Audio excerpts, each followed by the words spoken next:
January the 7th, 2017. I want to point out about the budget talks that are going to be coming up, and I hope that it will waken up people up to where they will actually pay better attention.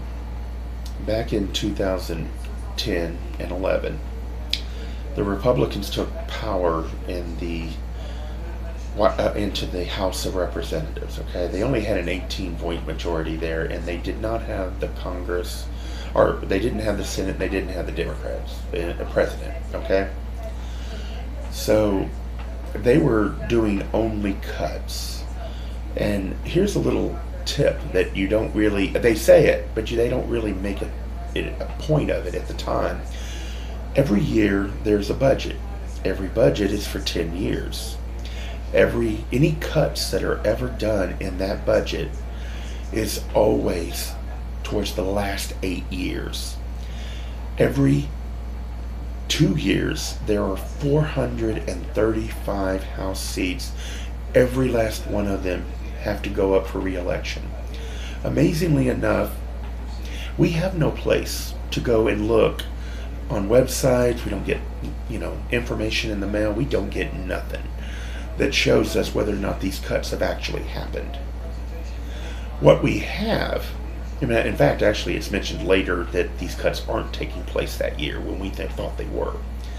So what we actually have is Ted Cruz and the 18 wingnuts in the House of Representatives having risked the solvency of the United States, the credit rating of the United States, shut the government down, refused to talk about tax increases, and they got nothing out of it. Not one dime was cut out of any budget, because each year they get to talk about a new budget, and it's always a deficit. Plus the fact that a deficit is only on paper. That's why at the end of the year they change that amount to reflect what actually they took in.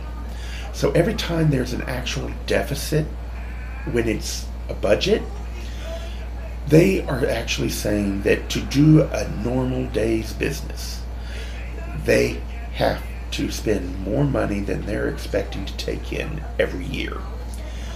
That's crazy to do it every time, and the amounts that they do it. And I'm sorry, you can't make the kind of cuts that to where you can remove, like, Board of Education.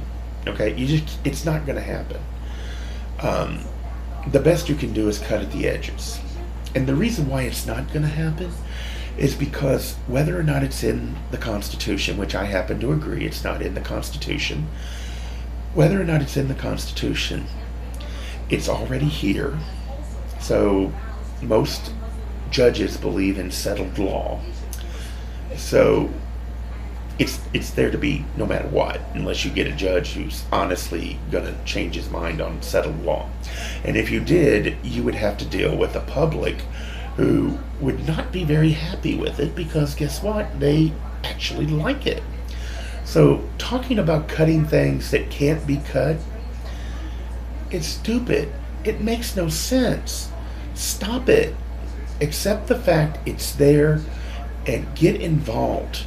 The goal is to take care of your kids, to get into the discussion with these people, okay? If you're going to sit there and say, well, it shouldn't exist at all, and that's all you're going to say, then yeah, they're going to end up with some crazy ideals like the NEA liking to meddle or play around with the society or the children's lives that they're in control of. Okay, we need to remember that unfortunately this has been allowed to happen, and we have to deal with it. Now, I would have rather it be done the way it was supposed to be done. It didn't get done that way. I'm sorry, but we're at this point. It's not going away, so you need to quit. Thank you. Bye-bye.